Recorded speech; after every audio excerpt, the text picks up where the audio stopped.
I've told you that recycling is a last option and plastic recycling is a myth. So why focus on it more now? Because recycling may not be the answer for sustainable living, but it is a small part of it. So one important thing we can all do is recycle better. Here's the thing, we aren't that good at recycling. The good news is that the vast majority of Americans have access to recycling. The bad news is that while 75% of American waste is recyclable, we only recycle around 30% of it. And as we know, that drops to 9% for plastic. That doesn't include all the stuff we send to recycling facilities that can't be recycled. You know, greasy pizza boxes, plastic grocery bags, grass clippings from the yard. Enough contaminants in a single batch of recycling and the whole thing is thrown away instead. So why aren't we better at recycling? Because it's confusing, y'all. Every local community has their own recycling requirements and capabilities, and they vary, a lot in some cases. When we lived in Suwanee, Georgia, for example, they took number 1 and 2 plastics, but no other plastics, and no glass. In Irvine, California, we could recycle glass. We could also recycle hangers and shredded paper if we put them in a plastic bag on top of our recycling bin, but they didn't accept any plastic bags otherwise. In Tucson, Arizona, they took all plastics, but glass was only accepted in drop-off locations. So yeah, confusing.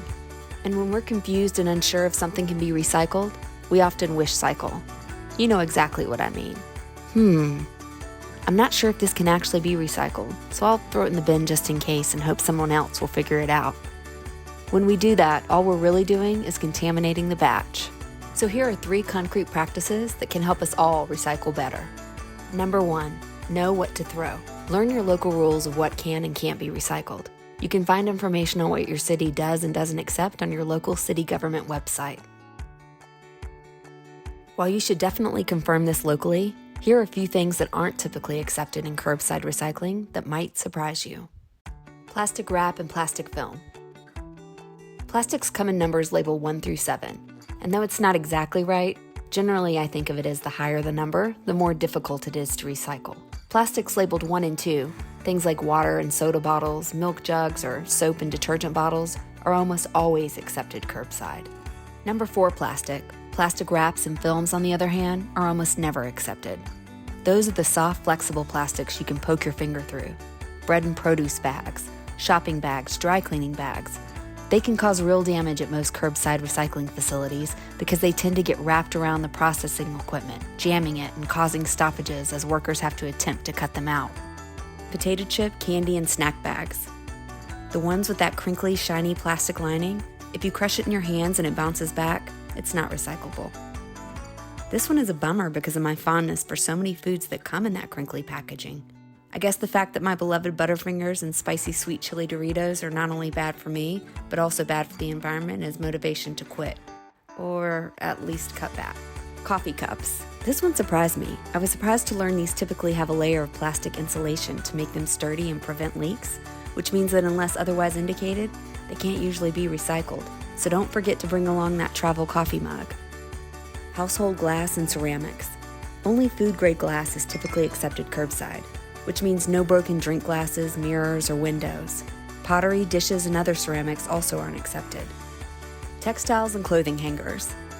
While there are some options to recycle textiles, curbside recycling isn't one of them. Hangers may be made of metal or even so-called recyclable plastic, but they're rarely accepted curbside because their odd shape gets tangled up in the equipment available at most recycling facilities. Receipts. Yeah, weird, right? Many receipts are printed on thermal paper. It's what gives them that shiny coating, and it's also what prevents them from being recyclable. So next time the checkout lady asks you if you want your receipt, say no. Brightly dyed and specialty paper. Another surprise. You know how your red socks bleed in the laundry and mess up the whole load? Yeah, well, colored paper does the same for recycling. And you know how a little glitter ends up stuck in your carpet and your hair for days? Specialty paper does that in recycling as well. Wrapping paper, scrapbook paper, or gift bags with glitter, metallics, and velvet aren't accepted curbside. The crunch test works with wrapping paper too. Crumple it in a ball. If the paper stays scrunched, recycle it. If it bounces back open, it probably can't be. Tissue paper, shredded paper, napkins, and paper towels. Essentially, the paper fibers of all of those have become too thin or too short to recycle. Their small shreds can jam machinery and contaminate batches. Electronics. While there are many drop-off options to recycle electronics, it's not possible to recycle them curbside. Your headphones, chargers, and other electronic wires are a particular nuisance in recycling facilities. Like plastic bags, they tend to tangle and jam and cause a headache. Plastic caps and lids. Many recycling programs throughout the United States don't accept them, even though they do take the bottles and containers they come on. There's that confusion. Once you know what to throw where you live, a second practice to recycle better is to be sure that whatever you recycle is empty, clean, and dry.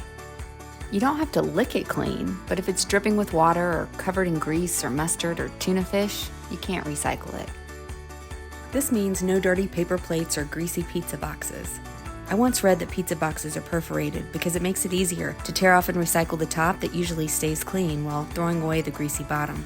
I'm unconvinced that's actually true, but it could be among the list of everyday things with clever uses you never knew before.